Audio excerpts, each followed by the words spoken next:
నమస్కారం. మన హైదరాబాద్ బులెటిన్ కు స్వాగతం. ముందుగా ప్రధానాంశాలు. ఒట్టేసి చెబుతున్న మూసీ ప్రక్షాళన పూర్తి చేసి తీరతా. నల్గొండ సభలో సీఎం రేవంత్ రెడ్డి పునరుద్ఘాటన. మూసీని నామరూపాలు లేకుండా చేస్తున్నారన్న కేటీఆర్. నది పుట్టిన చోటే 12 లక్షల చెట్లు నరికారని ఆక్షేపణ. నాలాల నిర్వహణ గాలి కొదిలిన నగర కార్పొరేషన్. చెత్తా చెదారంతో దుర్వాసన వెదజల్లుతున్న కాల్వలు. బల్దియా ఎన్నికల్లో కమలం వికసించాలన్న నితిన్ నబీన్. బెంగాల్ స్ఫూర్తితో పోరాడాలని శ్రేణులకు దిశానిర్దేశం. బోడుపల్ వద్ద గృహప్రవేశంలో రౌడీ మూకల హల్చల్. కుటుంబం బంధువులపై కర్రలు రాళ్లతో దాడులు. నగర వ్యాప్తంగా ఉత్సాహంగా పల్స్ పోలియో. 5 ఏళ్లలోపు చిన్నారులకు తప్పనిసరిగా వేయించాలన్న సీఎం.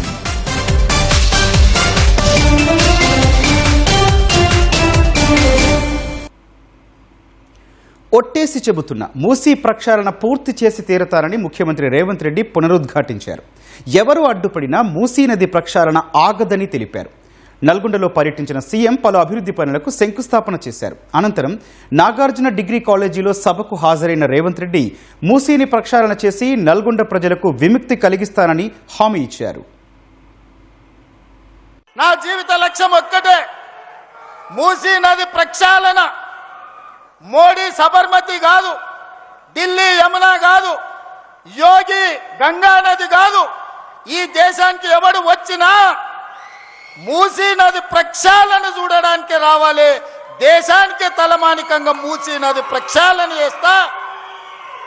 మా చామల కిరణ్ రెడ్డి ఏదైతే కోరుకుంటుండో ఆయన పార్లమెంట్లో, ఈ మూసీ కంపు నుంచి, కాలుష్యం నుంచి నల్గొండ బిడ్డలకు విముక్తి కలిగించే బాధ్యత నాది. ఒట్టేసి చెప్తున్నా, మూసీ పూర్తి చేస్తా. ఎవడు వచ్చినా, ఎవడు అడ్డం పడ్డా, ఎవడు ఆత్మహత్య చేసుకున్నా మూసీలేసి తొక్కుతా. మూసీ నది ప్రక్షాళన చేస్తా. మూసీ ప్రక్షాళన పేరుతో నది నామరూపాలు లేకుండా చేస్తున్నారని బీఆర్ఎస్ కార్యనిర్వాహక అధ్యక్షుడు కేటీఆర్ ఆరోపించారు. ఈ పాపం ముమ్మాటికి కాంగ్రెస్ బీజేపీదేనని అన్నారు. వికారాబాద్లో కార్యకర్తల సమావేశంలో పాల్గొన్న కేటీఆర్ కాంగ్రెస్ వచ్చాక రియల్ ఎస్టేట్ రంగం పతనమైందని విమర్శించారు. మూసీ సుందరీకరణ చేస్తామన్న వారు నది పుట్టిన చోటే 12 లక్షల చెట్లు కొట్టేశారని కేటీఆర్ ఆక్షేపించారు. అయ్యా, ఇది మంచి పని కాదు, భవిష్యత్ తరాలకు నష్టమైతుందంటే వినిపించుకుంటోడు లేడు. మూసీ ప్రక్షాళన చేస్తాడట, మూసీని బాగు చేస్తా అంటోడు. మూసీ పుట్టిన కాడ, మూసీ జన్మస్థలంలో 12 లక్షల చెట్లు కొట్టేస్తాడు ఎవడన్నా తెలివి ఉన్నోడు, భవిష్యత్ తరాల మీద ఆలోచన ఉన్నోడు. చేసే పనైనా ఆలోచించండి. నది పుట్టిన కాడ మూసీని ఇక్కడ సంపేసి కిందికి పోయి సుందరీకరిస్తా అంటే అది కమిషన్ల కోసం మాత్రమే అన్న విషయం మనకు తెలియదా? ఆలోచించండి. ఇంకొక మాట కూడా నేను అంటా ఉన్నా, ఇందులో పాపం ఒక్క కాంగ్రెస్ దే కాదు, బీజేపీది కూడా ఉన్నది. బీజేపీ కాంగ్రెస్ ఇద్దరు కలిసి ఇవాళ మూసీకి ఉరివేసే ప్రయత్నం, మీ వికారాబాద్ అడవులకు ఉరేసే ప్రయత్నం చేస్తా ఉన్నారు. తప్పకుండా ఈ విషయం కూడా మీరు ఆలోచించాలని చెప్పి నేను కోరుతా ఉన్నా.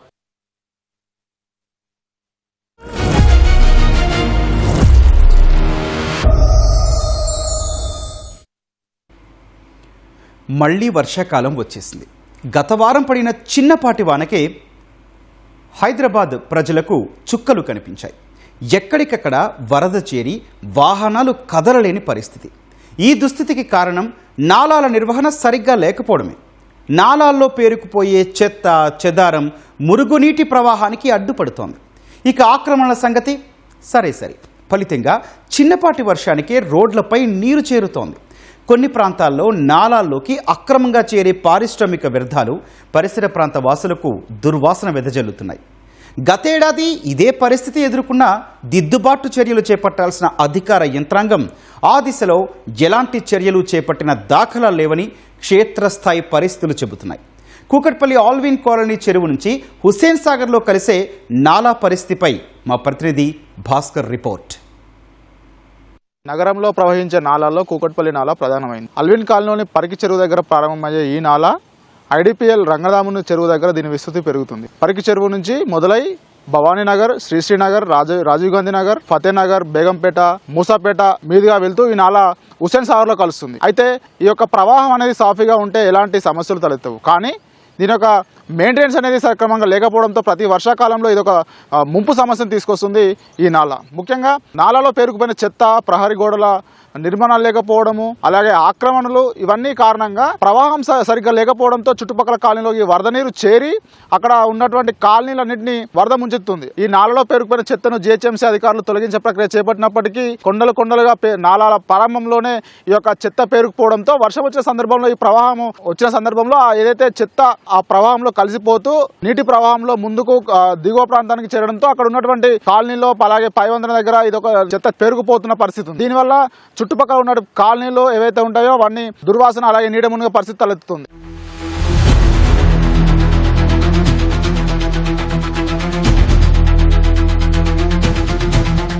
వర్షాకాలం వస్తే నీళ్ళు ఫుల్ పోతాయి.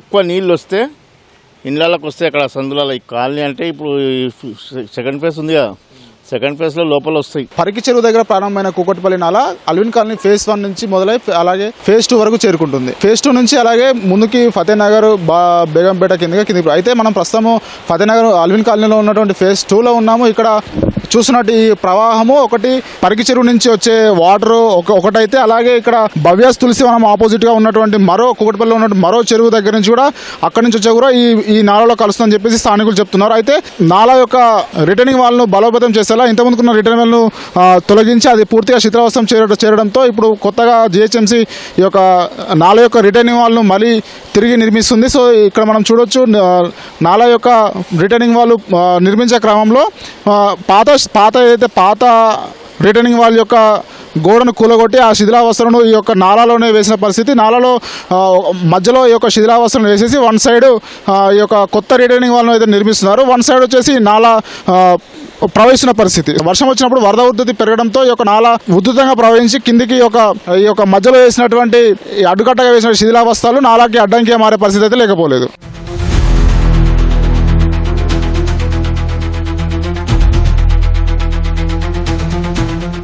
2019లో వర్షం వచ్చినప్పుడు ఆ బ్రిడ్జ్ కూడా కొట్టుకుపోయింది సార్. అది పట్టుకుపోవడం వల్ల గవర్నమెంట్ వాళ్ళు ఏం చేశారంటే మళ్ళీ కొత్త బ్రిడ్జ్ చేశారు. దాని తర్వాత కూడా 2019 వర్షాలకి హెవీ ఫ్లైట్ వల్ల ఈ చుట్టుపక్కల ఈ వీధులు ఆల్మోస్ట్ 4-5 స్ట్రీట్స్ టోటల్గా క్లోజ్ అయిపోయినాయి. చాలా ఆల్మోస్ట్ రిటైనింగ్ వాళ్ళు సరిగా లేకపోవడం వల్ల 4-5 డేస్ మేము వాటర్లోనే ఉండిపోయాం.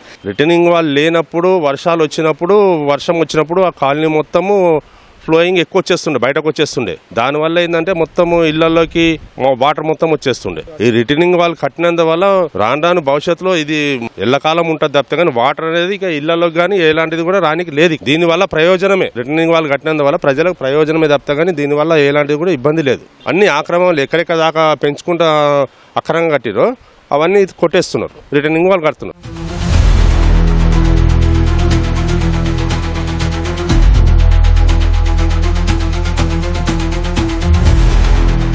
అల్విన్ కాలనీ నుంచి కింది ప్రాంతానికి ప్రవహిస్తూ వస్తున్న ఈ నాలా ప్రస్తుతం ప్రశాంత్ నగర్లో ఉన్నటువంటి ఈ ప్రాంతాన్ని పరిశీలించినైతే బ్రిడ్జి కింద ఈ యొక్క నాలాలో మొత్తం చెత్త పేరుకుపోయిన పరిస్థితి. పైనుంచి ప్రవహిస్తున్న నాలాలో అక్కడ పైన ఉన్న వాళ్ళు చెత్త వేయడం వల్ల, అలాగే ఈ యొక్క చెత్త ఇక నా బ్రిడ్జి కింద చూడవచ్చు. బ్రిడ్జి కింద మొత్తం దాదాపు ఈ యొక్క ద్వారాలు ఏవైతే ఉన్నాయో అవి మొత్తం బ్లాక్ అయిన పరిస్థితి ఏర్పడింది. చెత్త పేరుకుపోవడంతో ఈ యొక్క ప్రవాహము అడ్డంకిగా మారుతుంది. వర్షాకాలం వచ్చిన సందర్భంలో ఈ యొక్క ప్రవాహం మరింత పెరగడంతో ఈ యొక్క చెత్త అడ్డంకిగా మారడంతో ఈ యొక్క నీరంతా బ్రిడ్జ్ పైకి వచ్చేసి బ్రిడ్జిలో పక్కన ఉన్నటువంటి రహదారులను మొత్తం దిగ్బంధనం చేస్తుంది. మొత్తం నీళ్ళతోనే మొత్తం ఇది స్టోర్ అవుతుంది, మొత్తం నిండిపోతుంది. కొంచెం అంతా వెహికల్ వచ్చినా కూడా నడవడానికి చాలా ఇబ్బంది ఉంటుంది. మొత్తం నీళ్ళు స్టోర్ అవుతూ ఉంటుంది. మళ్ళీ అందులోటి డ్రైనేజీ, ఆ డస్ట్ అదంతా ఉన్నది కదా, చెత్త గిట్లా చెత్త వేయడం, అది ఇంకా దాంట్లో మొత్తం కలిసిపోతుంది. నడిచిపోతా అంటే కొంచెం ఇబ్బంది అవుతుంది.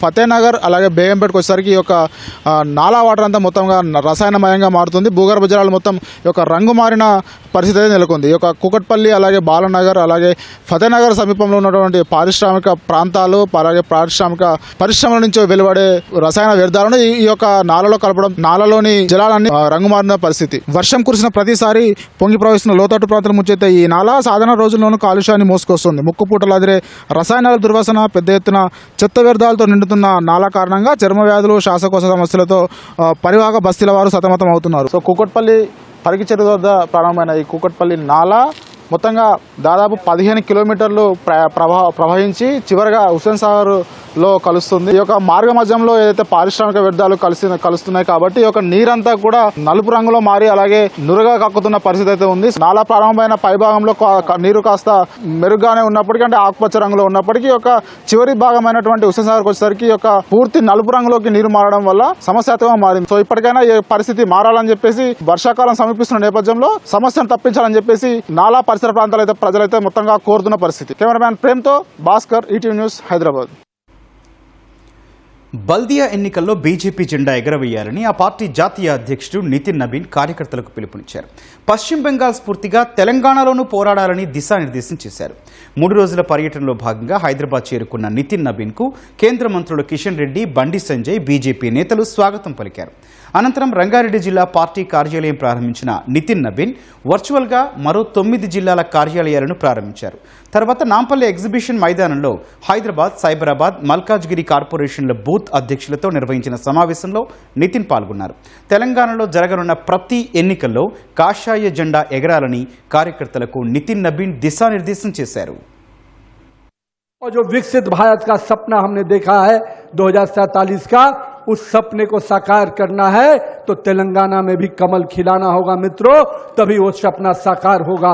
इस कार्यालय को साक्षी मानते हुए, भारतीय जनता पार्टी के कार्यकर्ताओं के परिश्रम को साक्षी मानते हुए आइए हम लोग सबको मिलकर इस तेलंगाना को विकसित तेलंगाना बनाने के सपने को साकार करने के लिए भारतीय जनता पार्टी का कार्यकर्ता पूरी तरह से सड़क पर उतरेगा और इस सरकार को उखाड़ फेंकने के लिए तैयार रहेगा. मित्रों, मैं मानता हूं आने वाले समय में जो चुनाव होने वाले हैं, निश्चित रूप से वो चुनाव भारतीय जनता पार्टी कार्यकर्ताओं को एक संघर्ष के लिए निमंत्रण दे रहे हैं. और मैं मानता हूं कि मेरे कार्यकर्ता इस प्रकार के हर चुनाव को पूरी शिद्दत से और ताकत से लड़ते हैं.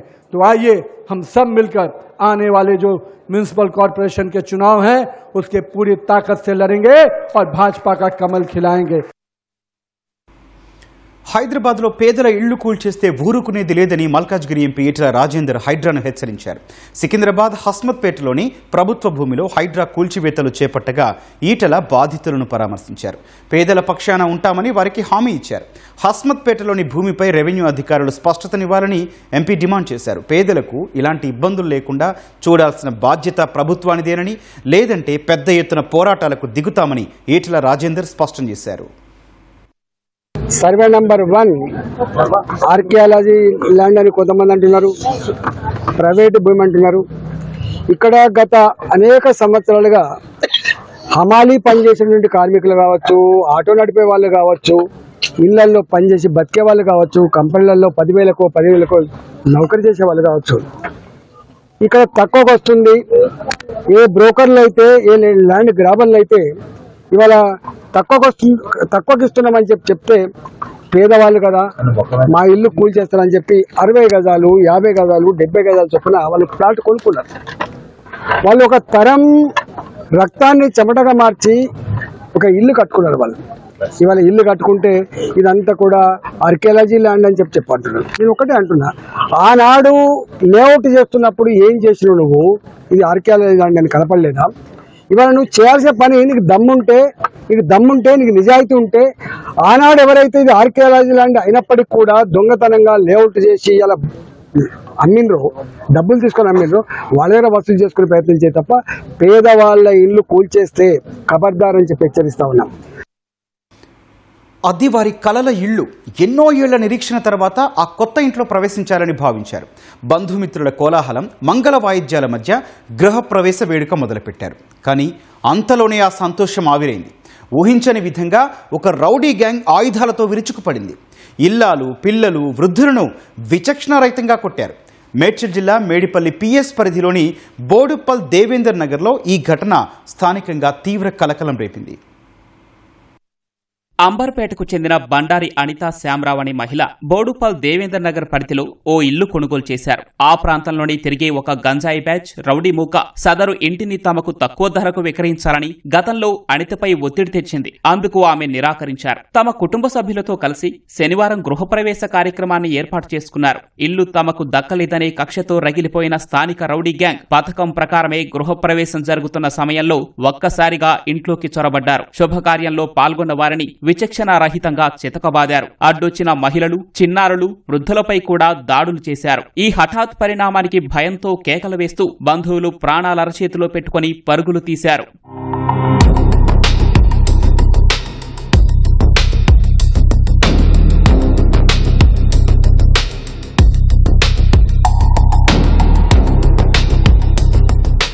ఈ దాడిలో పలువురికి తీవ్ర గాయాలు కాగా బాధితులను చికిత్స కోసం స్థానిక ఆసుపత్రికి తరలించారు. పక్కనే నివసించే ఒక అతను ఈ దౌర్జన్యాన్ని చూసి ఘటనకు సంబంధించిన వివరాలను సోషల్ మీడియాలో పోస్ట్ చేశారు. దీనిపై ఆగ్రహం వ్యక్తం చేసిన రౌడీ మూక ఆ రిపోర్టర్ కారును పూర్తిగా ధ్వంసం చేసింది. ఆయన ఇంటిపైకి కూడా దాడికి దిగింది. ఈ గ్యాంగ్ స్థానికంగానే ఉంటూ నిరంతరం గంజాయి సేవిస్తూ రౌడీయిజం చేస్తూ కాలనీ వాసులను భయభ్రాంతులకు గురి చేస్తోందని స్థానికులు ఆరోపించారు. వీరిపై పలు కేసులు సైతం ఉన్నాయని చెబుతున్నారు.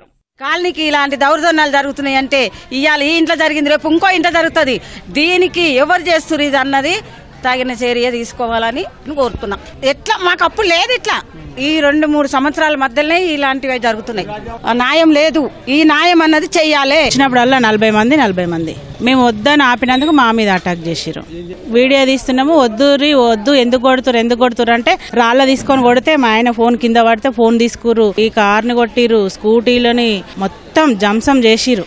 ఇంతకుముందుకు 2-3 సార్లు జరిగింది కానీ మన దాకా రాలే, మాకు తెలియదు. ఇప్పుడు ఫస్ట్ టైం ఇది. మేము 25 ఏళ్ళు అవుతుంది ఇక్కడ వచ్చి. కానీ ఒక రౌడీ షీటర్ రాత్రి ఒక గంజాయి గ్యాంగ్ తయారు చేసి గత 2-3 సంవత్సరాల సంది ప్రతిరోజు ఎవరు ప్లాట్ కొందా, ఎవరు ఇల్లు కట్టుకున్నా వాళ్ళ మీద దాడి చేసి వాళ్ళతో డబ్బులు గుంజుకోవడం, వాళ్ళు ఇవ్వకుంటే వాళ్ళ మీద దాడి చేయడం జరుగుతుంది. మీరు ఇటు వెళ్ళి ఎట్లా కొన్నారు అని చెప్పి వాళ్ళ మీద విపరీతమైన దాడి చేసిన సందర్భం ఉంది. వారెంతటి వారైనా సరే దీని వెనుక ఎవరున్నా దీంట్లో కారకులైన ప్రతి ఒక్కరి పైన మరి చట్టపరంగా చర్యలు తీసుకోవాలి. గృహప్రవేశం ఘటనపై దర్యాప్తు జరుపుతున్నామని పోలీసులు వెల్లడించారు. ఈ దాడికి పాల్పడిన వారిలో 8 మందిని గుర్తించామని మేడిపల్లి సీఐ జలంధర్ రెడ్డి తెలిపారు. వారిలో 2 అదుపులోకి తీసుకుని విచారిస్తున్నట్లు చెప్పారు. పరారీలో ఉన్న 6 కోసం 3 ప్రత్యేక బృందాలతో గాలిస్తున్నామని తెలిపారు. అవసరమైతే దాడికి పాల్పడిన వారందరిపై కొత్తగా రౌడీ షీట్స్ తెరుస్తామన్నారు. వెంటనే మేము ఫిర్యాదు తీసుకొని ఎఫ్ఐఆర్ చేయడం జరిగింది. నాన్ బెయిలబుల్ సెక్షన్ కింద పెట్టినాం. దానికి సంబంధించి మనము వాళ్ళని అక్యూర్డ్ అరెస్ట్ చేయడానికి ఒక 3 టీంలు ఏర్పాటు చేయడం జరిగింది. టీమ్స్ అంతా కూడా ఏరియాలనే ఉన్నాయి. ఇప్పుడు కొంతమంది దొరికిరని సమాచారం ఉంది. వాళ్ళని విచారించి కఠిన చర్యలు తీసుకుంటాం. వాళ్ళు అంబర్పేట నుంచి వచ్చి ఇక్కడ ఇల్లు కొనుక్కున్నారు. మా ఏరియాలో మరి మాకు తెలియకుండా ఇప్పుడెప్పుడు వచ్చిరని కొనుక్కున్న ఉద్దేశంతో జరిగింది. సో నేను అంటారు కేసెస్ ఉంటే డెఫినెట్లీ వాళ్ళ మీద రౌడీ షీట్ ఓపెన్ చేయడానికి మేము యాక్షన్ తీసుకుంటాం.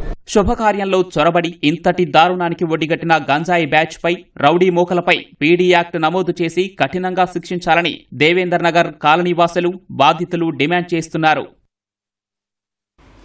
జాతీయ పల్స్ పోలియో దినోత్సవం సందర్భంగా హైదరాబాద్ వ్యాప్తంగా పల్స్ పోలియో కార్యక్రమం ప్రారంభమైంది.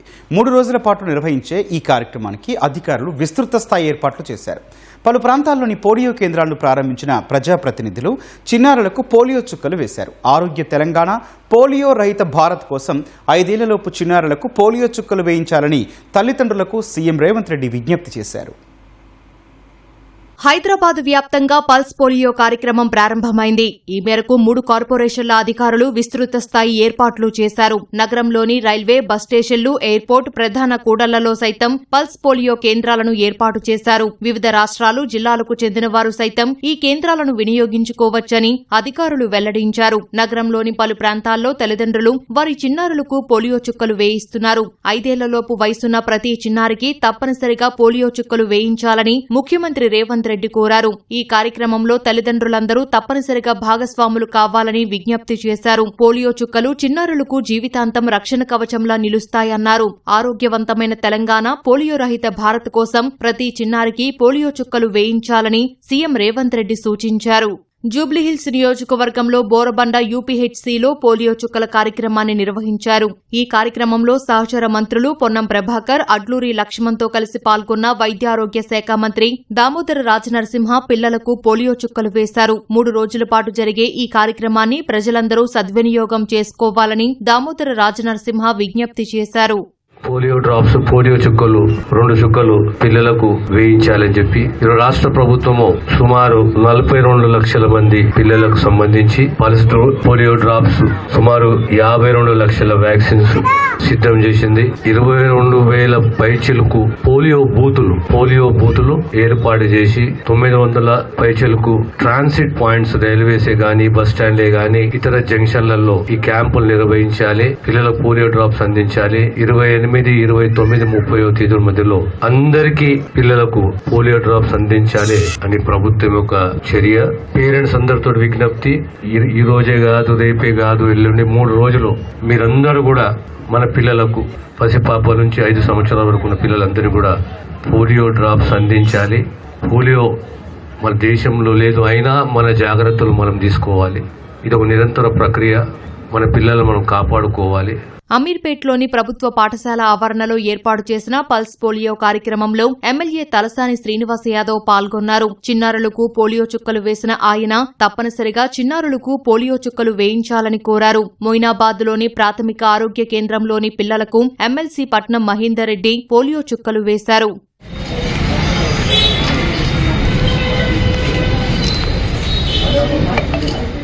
లంగర్ హౌస్లోని హరిదాస్పుర అంగన్వాడీ కేంద్రంలో ఉదయం నుంచే చిన్నారులకు పోలియో చుక్కలు వేశారు. పోలియోపై తల్లిదండ్రుల్లో అవగాహన కల్పించేలా డాక్టర్లు కార్యక్రమాన్ని నిర్వహించారు. పర్యావరణ పరిరక్షణపై అవగాహన కల్పిస్తూ ఫ్రీ మసూన్స్ ఆఫ్ తెలంగాణ అనే సంస్థ ట్యాంక్ బండ్ వద్ద వాకథాన్ నిర్వహించింది. స్వామి వివేకానంద విగ్రహం నుంచి ప్రారంభమైన వాకథాన్లో పర్యావరణ ప్రేమికులు భారీగా పాల్గొన్నారు. ఏటా జూన్ 28న వాకథాన్లు, మారథాన్లు దేశవ్యాప్తంగా నిర్వహిస్తున్నట్లు నిర్వాహకులు తెలిపారు. ప్రకృతిని రక్షించండి, భవిష్యత్తును రక్షించండి అనే నినాదంతో ఈ కార్యక్రమాలు జరుగుతాయని వెల్లడించారు. నగరంలో నిర్వహించే జాబ్ మేళాలను నిరుద్యోగ యువత వినియోగించుకుని ఉన్నత శిఖరాలను అందుకోవాలని ఎమ్మెల్యే తలసాని శ్రీనివాస్ పిలుపునిచ్చారు. అమీర్పేట్లోని ధరంకరం రోడ్డులోని హైస్కూల్లో ఏర్పాటు చేసిన జాబ్ మేళాను ఆయన ప్రారంభించారు. వివిధ సంస్థల ఆధ్వర్యంలో ఏర్పాటు చేసిన స్టాల్స్ను పరిశీలించిన తలసాని ఆయా సంస్థల ప్రతినిధులను పలు అంశాలపై అడిగి తెలుసుకున్నారు. ఈ అవకాశాన్ని యువత సద్వినియోగం చేసుకోవాలని తలసాని సూచించారు. వినాయక మండపం షెడ్ వివాదంలో కుల్సుంపుర బస్తీవాసులు ఒకరికొకరు దాడులు చేసుకున్నారు. ఈ దాడిలో 3కి గాయాలయ్యాయి. కుల్సుంపుర పోలీస్ స్టేషన్ పరిధిలోని ఓ స్థలంలో వినాయక మండపం షెడ్ ఏర్పాటు చేశారు. అయితే ఇటీవల అదే స్థలం తనదేనంటూ ఓ వ్యక్తి తరచూ అభ్యంతరం వ్యక్తం చేస్తున్నాడు. ఇవాళ అతను షెడ్ను తొలగించే ప్రయత్నం చేయగా బస్తీవాసులు అడ్డుకున్నారు. ఈ క్రమంలో ఇరు వర్గాల మధ్య వాగ్వాదం చోటు చేసుకుంది. అనంతరం పెప్పర్ స్ప్రే, కర్రలు, రాళ్లతో దాడులు చేసుకున్నారు. ఘటనా స్థలానికి చేరుకున్న పోలీసులు పరిస్థితిని అదుపులోకి తెచ్చారు. ఈ కేసులో 3 అదుపులోకి తీసుకుని విచారణ చేపట్టినట్లు పోలీసులు తెలిపారు.